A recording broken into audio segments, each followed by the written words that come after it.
Let me now get so personal to you, because I understand you had physical, emotional, psychological abuse, or call it anything. Yeah. Did you see them during your when you are dating this man, or there are things Mm. that you thought that these things gonna change with time, or were those things there during that time?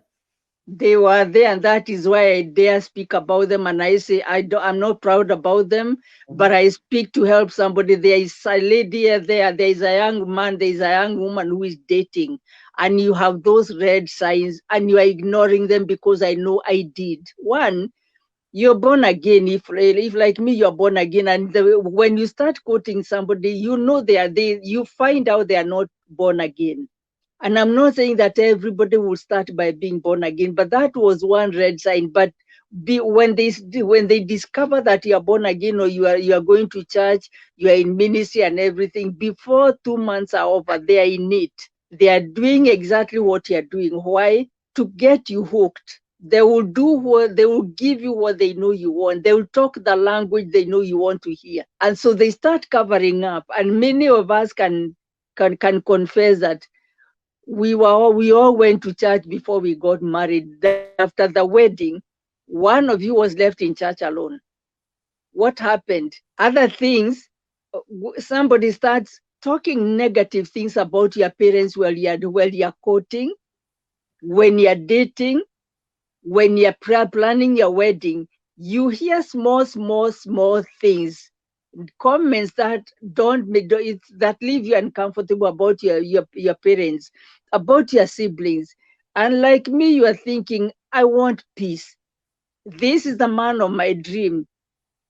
If like me, this is your first love, you are naive, you are anxious to get married. And if you are coming from a background where there was also a dysfunctional family, where your parents were also having a dysfunctional relationship, you are either running away from that and thinking that I want to run away and start my own family, thinking that I want something better than this. And because of that, you ignore some things. Somebody starts pushing you even before you get married. And then they come and apologize. And they give you roses. They buy you gifts. 2, 3 months, the same thing happens.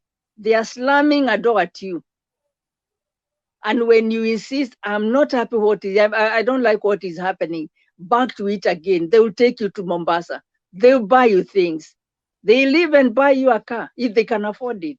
They are hoodwinking you. They know you don't like drinking. Guess what? They will drink in hiding. They will drink with their friends. Then they will tell you, I stopped it because I love you this much. I am not doing it anymore. Or when you ask questions and you get very flimsy answers, be on the lookout. It's your life. Remember, you're putting your life on a plate for somebody to eat or destroy. And I fully agree that a lot of times we are so naive. We are so in a hurry to get married. But I want to remind us that when you think about it, that for me, I lived in it for 30 years because I did not want to imagine me out of my marriage. I did everything I could to save my marriage, even through the beating and everything. And again, you are ashamed of being called a divorcee. The other thing is we have pressure in the community. After you are 20 years, your mother, your auntie, your uncles are beginning to ask you, oh, Shiro, when are you getting married? Gathuru, when are you getting married? When do I have grandchildren? Community pressure, family pressure, societal pressure. Those are small things that we need to pay attention. Are you running to get married because your friend got married? You just met this guy, but it is in the norm. We both left high school a year ago. My friend has gotten married, so you feel like there is a clock. I want to remind all of us, this idea of saying that the clock is ticking, please let your personal clock tick your own personal way.